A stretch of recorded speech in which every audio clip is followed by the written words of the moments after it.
कथा है भागवत जी में, जो अपन कथा सुनते हैं, पहले दिन कथा भी आती है। देव ऋषि नारद जी ने संकल्प लिया था कि भाई ज्ञान वैराग्य को जगाना है।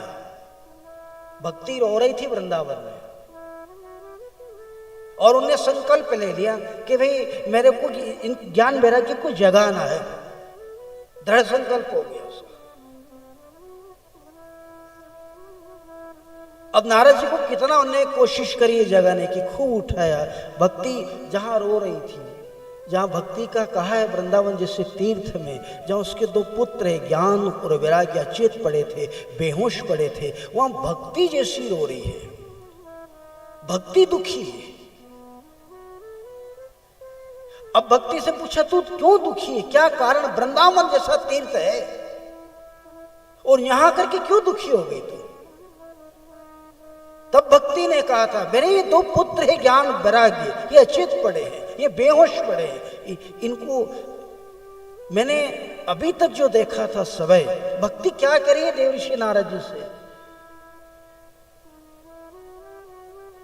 कि मां, मैं इनकी मां हूं, मैं जवान हो गई और मेरे दोनों बेटे ज्ञान और वैराग्य ये वृद्ध हो गए, बूढ़े हो गए, इनसे चलने की नहीं बन रही, ये खड़े नहीं हो रहे, ये बेहोश पड़े। इसलिए भक्ति बहुत चिंतित थी, इसलिए भक्ति रो रही थी। और नारद जी ने फिर संकल्प लिया था कि मैं जब आकाशवाणी में नारद कोई सत्कर्म करो, तब उसके मन में एक संकल्प हो गया था कि भाई इन ज्ञान वैराग्य को कैसे जगाना है, ये जगना चाहिए। कथा ही यहां से शुरू है, भक्ति से। भक्ति रो क्यों रही है? क्योंकि उसके दो पुत्र हैं, एक का नाम ज्ञान है और एक का नाम वैराग्य। दोनों अचेत है, दोनों बेहोश पड़े। संसार में भक्ति तो बहुत हो रही है, भक्ति की कोई कमी नहीं है, खूब हो रही भक्ति। पर जो चीज है ज्ञान और वैराग्य, जो ज्ञान जो होना चाहिए ज्ञान नहीं, भक्ति तो खूब हो रही साहब। अभी तो ऐसा लगता है, अभी समय जो चल रहा है ऐसा लगे अभी तो कि अभी सतयुग जैसा चल रहा है। अभी तो जो चल रहा है समय ऐसा लग रहा है लोगों को सतयुग है। हर जगह कथाएं हो रही है, कहीं राम कथा हो रही है, कहीं भागवत कथा हो रही है, कहीं भंडारा हो रहा है, कहीं भजन संध्या हो रही है, कहीं सुंदरकांड हो रहा है। मंदिरों में देखो तो पांव रखने की जगह नहीं मिल रही है। भोलेनाथ भी थक गए, उन्हें कि पानी कदे बन रहेगा, दे लोटा दे लोटा दे लोटा।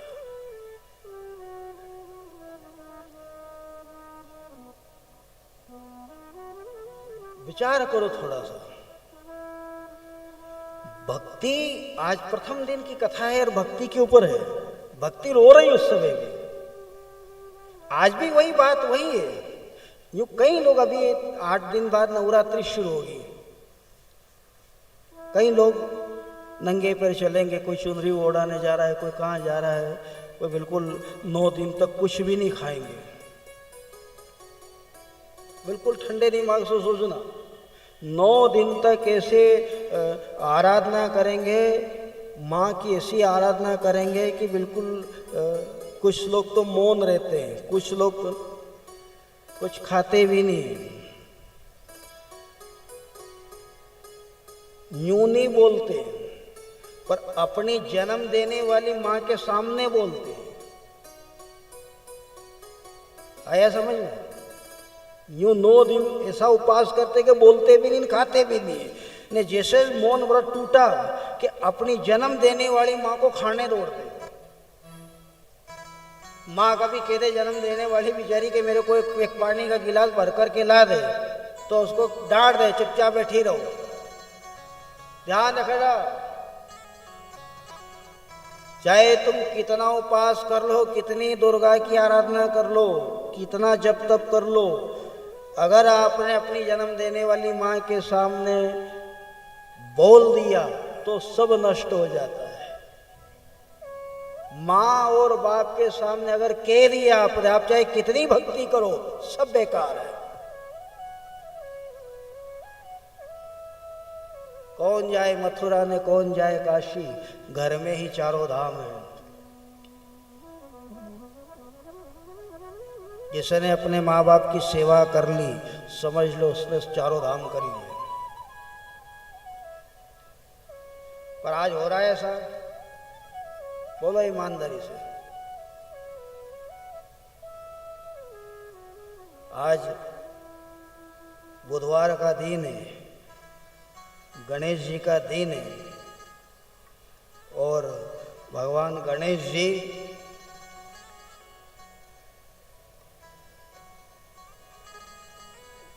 इनके बड़े भाई थे कार्तिक।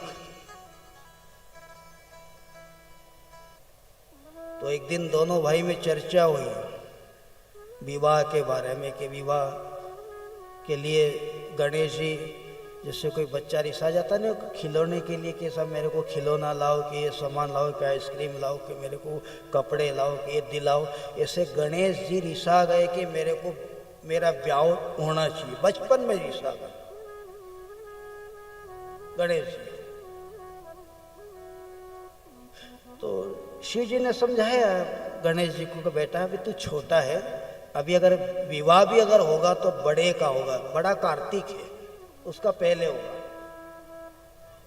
पर गणेश जी ने जिद करी कि नहीं, मेरे को विवाह, मेरा विवाह पहले होना चाहिए, मेरा विवाह पहले होना चाहिए। पार्वती जी ने भी समझाया, शिव जी ने भी समझाया, पर गणेश जी ने जिद कर ली कि मेरा विवाह पहले करो। तो माता पिता ने सलाह करी कि ठीक है, जो इस सारी पृथ्वी की परिक्रमा पहले करके आ जाएगा उसका विवाह पहले कर देंगे। निर्णय हो गया कि भाई जो सारी पृथ्वी की परिक्रमा पहले करके आ जाएगा उसका विवाह पहले कर देंगे, चाहे वो कार्तिक आ जाए या गणेश आ जाए, जो आ जाए।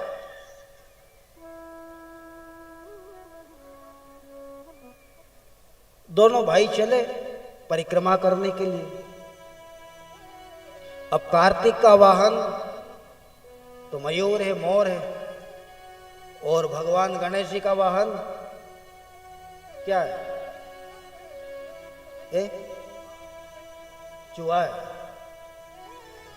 अब मयूर तो पक्षी है, सब वो तो उड़ जाए। अब चूहा धीरे चले, गणेश जी थोड़े चले, और योग से नारद जी मिल गए रास्ते में। उन्हें कि कहाँ जा रहे हो बेटा? उन्हें कि परिक्रमा करने के लिए, परिक्रमा करने के लिए पृथ्वी की परिक्रमा करके आऊंगा और मेरा विवाह हो जाएगा। नारद जी ने कहा कब पूरी करोगे?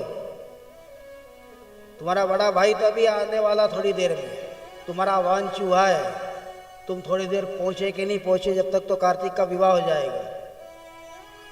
क्या करना चाहिए? तो नारद जी ने सलाह देने की कुछ नहीं करना, अपने माता पिता की पूजा कर लो, परिक्रमा कर लो, समझ लो कि सब परिक्रमा हो गई। तो गए गणेश जी, भगवान शिव और पार्वती जी को बिठाया, उनकी पूजा करी और परिक्रमा करी। भगवान शिव जी ने कहा बेटा जल्दी जाओ, कार्तिक अभी आने वाला है परिक्रमा करके। उन्हें कि कहाँ जाऊं? उन्हें कि पृथ्वी की परिक्रमा करने जाओ नहीं? उन्हें कि कर तो ली? ने कहाँ करी? उन्हें कि मैंने शास्त्र में पढ़ा है कि जिसने अपने माता पिता की परिक्रमा कर ली उसने सब परिक्रमा कर ली। और पिताजी अगर ऐसा अगर है कि मैंने आपकी परिक्रमा करी है और अगर आप नहीं मानते हो तो ये शास्त्र सब पानी में डुबा दो, मैंने आपकी परिक्रमा कर ली है। इसलिए कहा गया है कि भगवान गणेश जी का विवाह पहले हो गया था रिद्धि सिद्धि के साथ, क्योंकि उन्हें अपने माता पिता की परिक्रमा कर ली। तो कहने का अर्थ जो है, आप जो आज कथा माध्यम से जो भक्ति की है कि भक्ति खूब हो रही है, भक्ति में कोई कमी नहीं, पर ज्ञान वैराग्य, ज्ञान कौन सा होना चाहिए? अब ज्ञान की भी एक यहाँ है, भागवत में पहले दिन आया है ज्ञान। अब ज्ञान कौन सा? भाई ऐसा तो है नहीं, ज्ञान तो सबके पास में है, कोई अज्ञानी तो है नहीं यहाँ।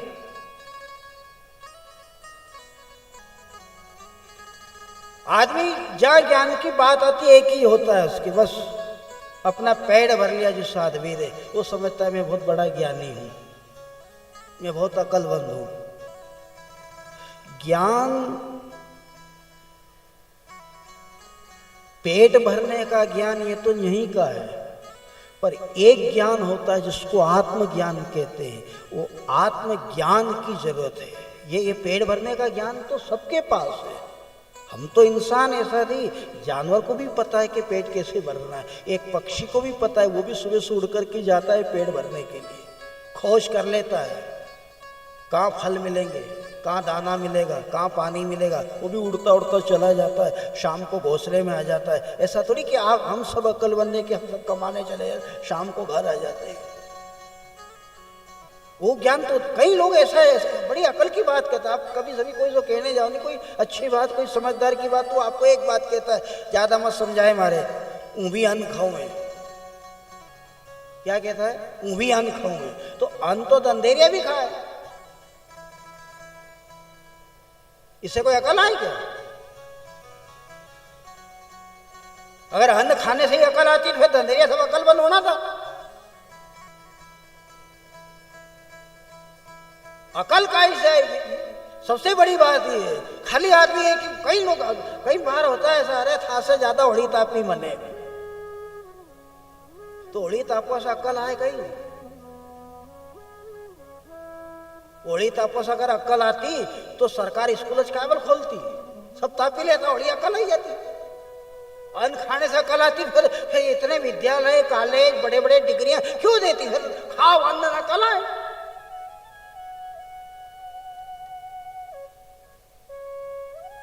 अन्न जो खाली आदमी यहीं तक सीमित रह गया। ज्ञान क्या है? देखो ज्ञान, रावण भी बहुत बड़ा ज्ञानी आदमी था, ऐसा नहीं है। रावण बहुत बड़ा विद्वान आदमी था, बहुत बड़ा ज्ञानी आदमी था। वो सोचते थे शिव तांडव स्तोत्र की रचना करी उसने। हम तो कीर्तन होता है, भजन होता है, कई संकीर्तन होता है, तो कई लोग नृत्य करते हैं। अरे रावण जब प्रार्थना बोलता था, नहीं स्तुति करता था, तो शिव जी उसके सामने नृत्य करते थे। रामेश्वर की स्थापना करी भगवान श्री राम ने, ऐसे वाल्मीकि रामायण में आया है कि रामेश्वर की स्थापना करी तो रावण को बुलाया।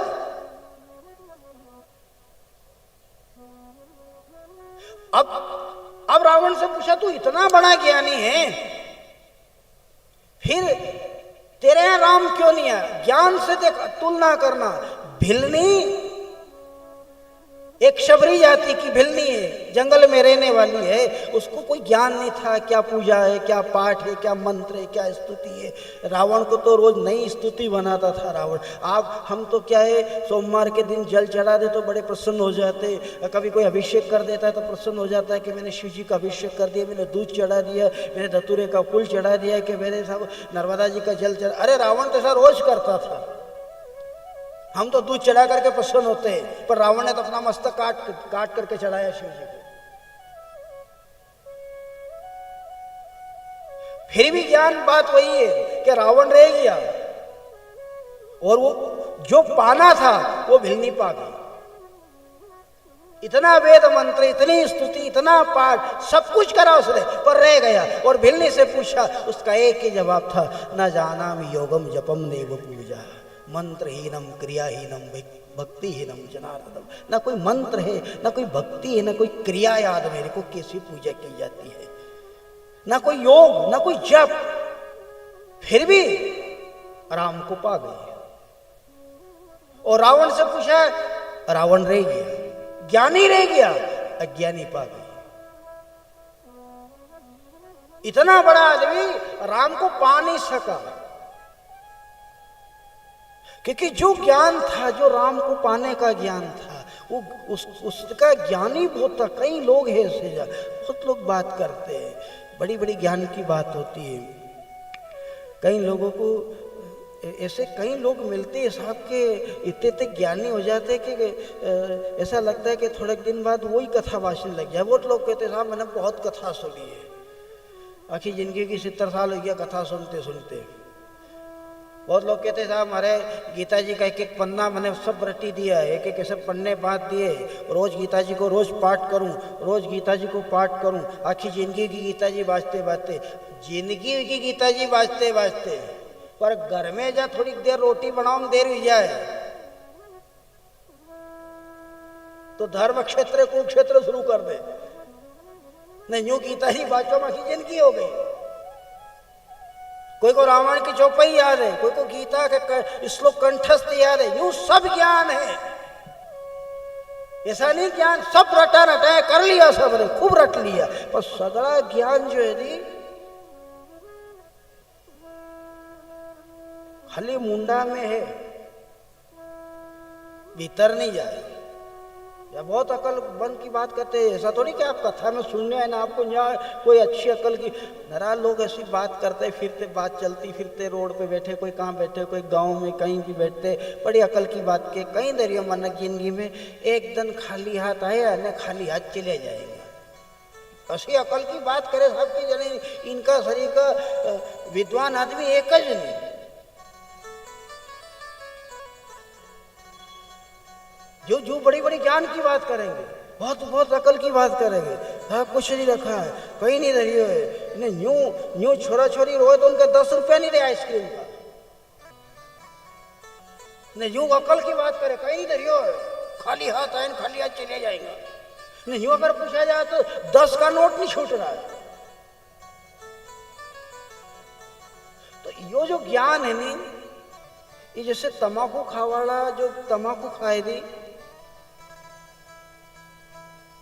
तमाकू खाने वाला तमाकू खाई ने तमाकू मुंडा में धर ले, खाई जरूर है उन्हें, पर वह भीतर नहीं करी।